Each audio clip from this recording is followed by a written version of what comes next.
Hi guys, and welcome to another episode of Buster's Book Reviews.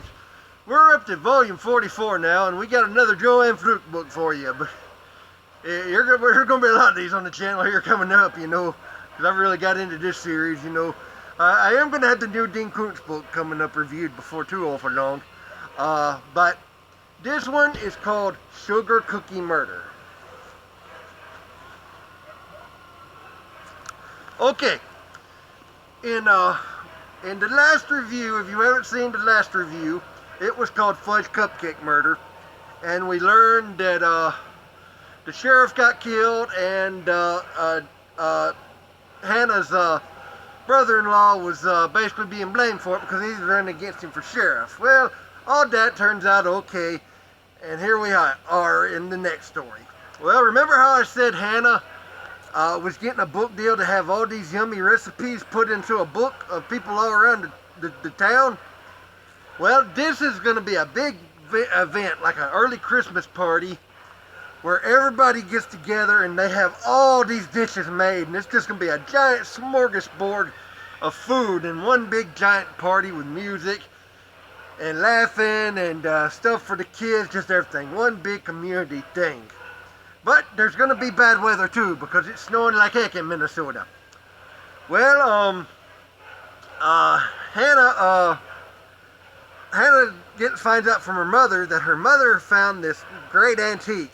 It's like an antique cake knife with like jewels embedded in it and everything.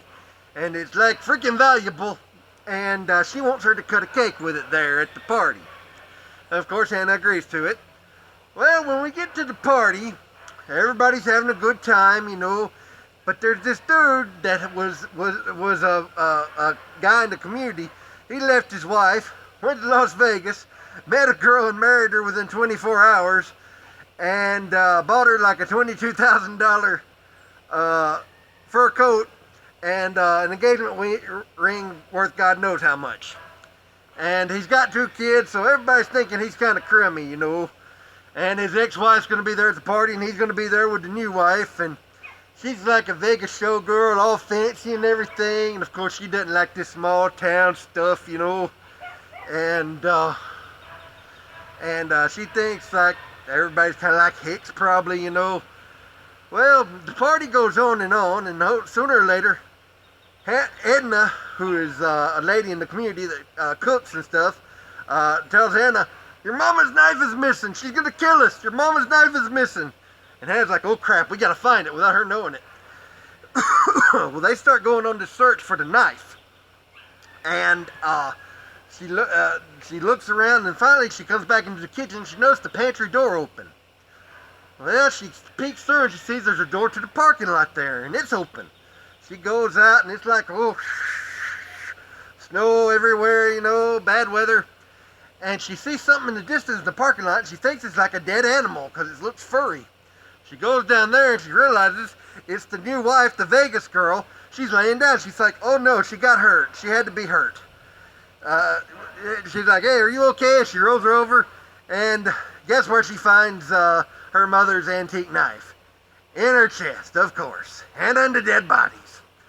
Well, she tells Mike all about this.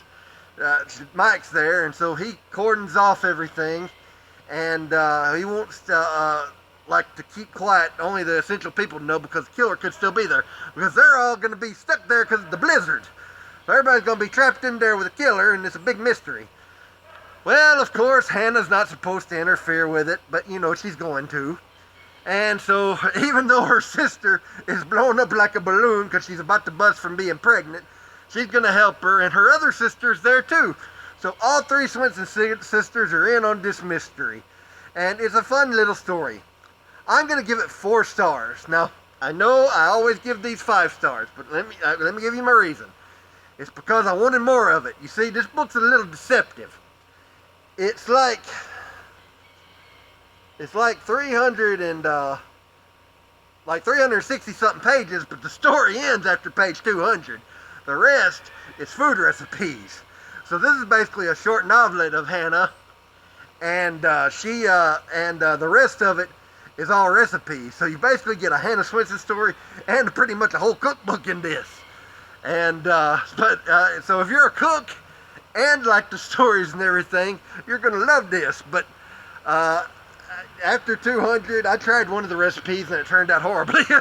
Buster's not much of a cook, but but like I said, I give it 4 stars. Still a great story, worth picking up and everything.